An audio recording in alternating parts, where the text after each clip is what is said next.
Jahmai Simpson-Pusey has endured a tough start to his loan life at Celtic and has rarely been seen on the pitch. We will discuss his immediate future in today's video, whilst of course going over all the latest Celtic news from the last 24 hours. But first, make sure you like this video and subscribe to the channel for more Celtic content.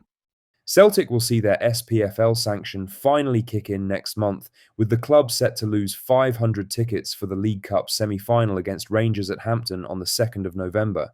The punishment dates back to a disciplinary ruling from March when the SPFL found Celtic in breach of Rule H34 following pyrotechnic use by supporters during last season's Premier Sports Cup semi-final and final.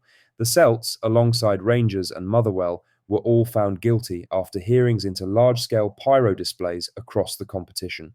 Sanction takes effect at Hampton. Celtic's immediate punishment was a reduction of 500 tickets for their next Premier Sports Cup match at Hampton Park. That sanction will now be applied for the upcoming semi-final against Rangers. The Independent Commission also imposed a suspended punishment of an additional 800 ticket cut, which would take effect if there's another breach before March 2027.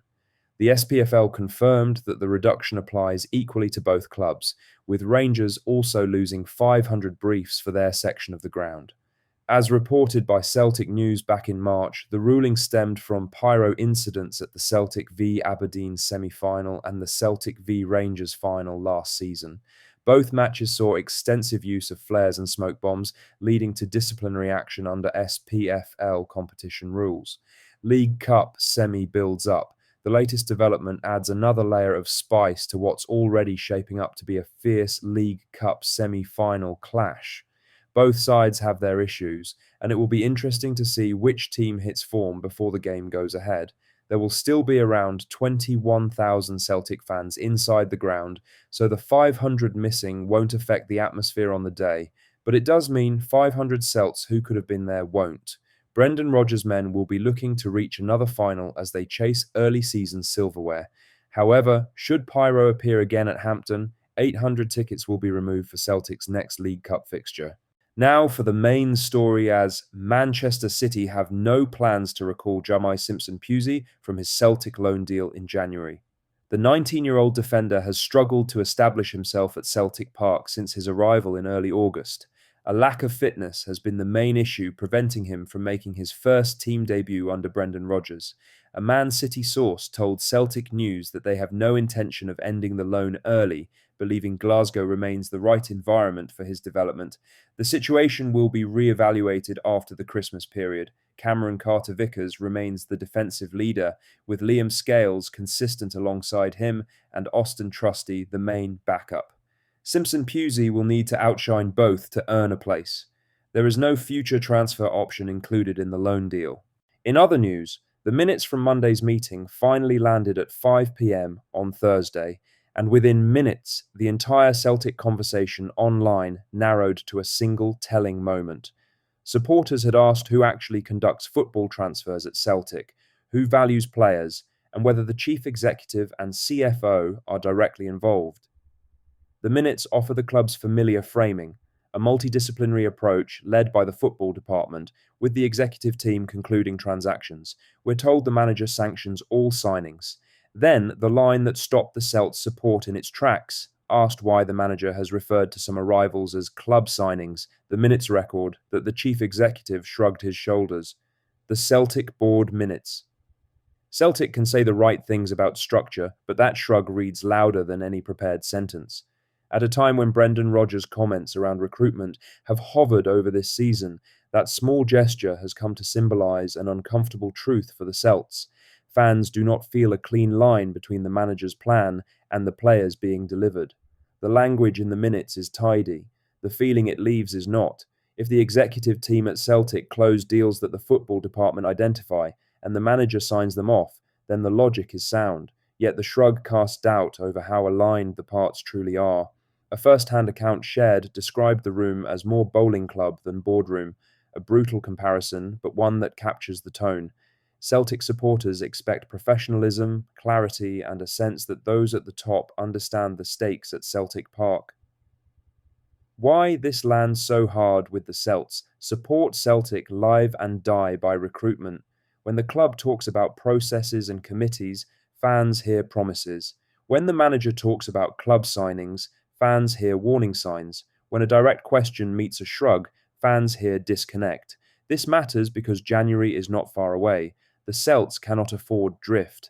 If the manager is sanctioning every signing, the profiles must reflect his blueprint and the execution must reflect Celtic's scale. Anything short of that invites more questions about how influence is distributed between the touchline and the executive corridor at Paradise.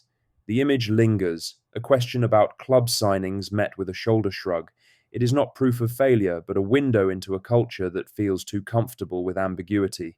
Celtic should own the narrative by showing, not telling, show that the manager's requests translate into timely, targeted additions, and that the executive team can conclude the right deals without delay. That is how you quieten doubt and turn the Celtic Park atmosphere from sceptical to supportive.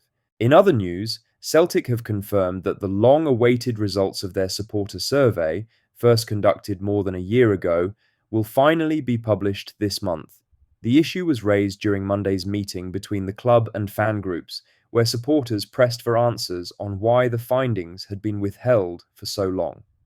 The fan survey, carried out in the summer of 2024, gathered extensive feedback on matchday experience, communication, and supporter engagement.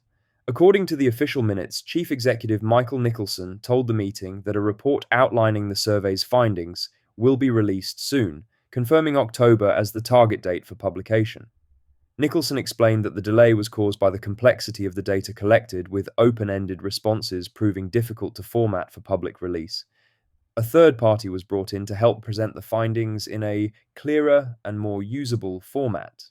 Supporters, however, voiced frustration that the year-long delay had damaged transparency and trust. Many also questioned whether opinions recorded in 2024 still reflect the current mood, given rising boardroom criticism and fan protests.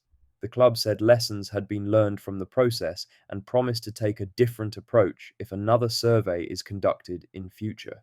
The survey will make very interesting reading when it drops. Lastly, Celtic have responded to the explosive leak that alleged Brendan Rodgers was engineering an exit and causing division inside Celtic Park.